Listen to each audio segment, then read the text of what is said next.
गजब हाल कैलस ही नया साल रे, धोखा तो दिले बिया हमार माल रे, धोखा तो दिले बिया हमार माल रे। गजब हाल कैलस ही नया साल रे, धोखा तो दिले बिया हमार माल रे। घुट घुट के बरन भीतरे रहता नया नया साल में नया दर्द हमार दिल सहता रे, हंसा चोई दिल सहता।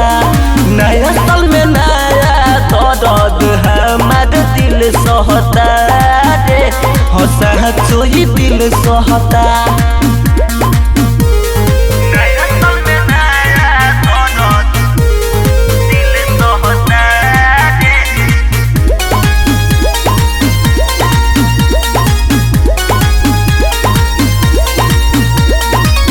ओकरा तो मिल गई तो सट जो घाट दे, चढ़ी के घूमतिया चाँद चहका काट दे।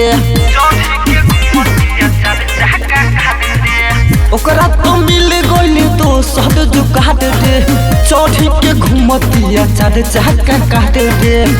हम दिलावा तो दिन रात तड़पता है नया नया साल में नया दर्द हमार दिल सहता रे, हंसा चोई दिल सहता।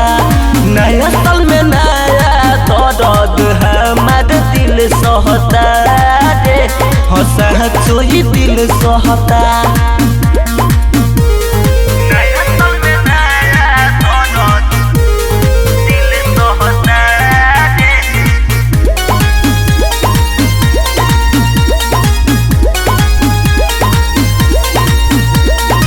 रानू रविंदर तो पिकनिक मनई है, जितेश जी गॉड प्याद में छत पटई है।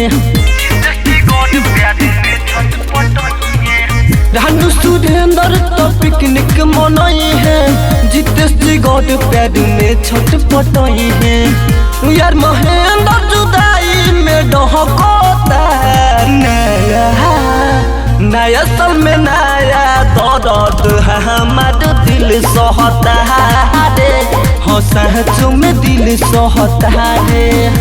नया साल में नया दर्द हमार दिल सहता रे, हंसा चुमे दिल सहता। नया साल नया माल, पहल की छोड़ दूसरा की पटावा।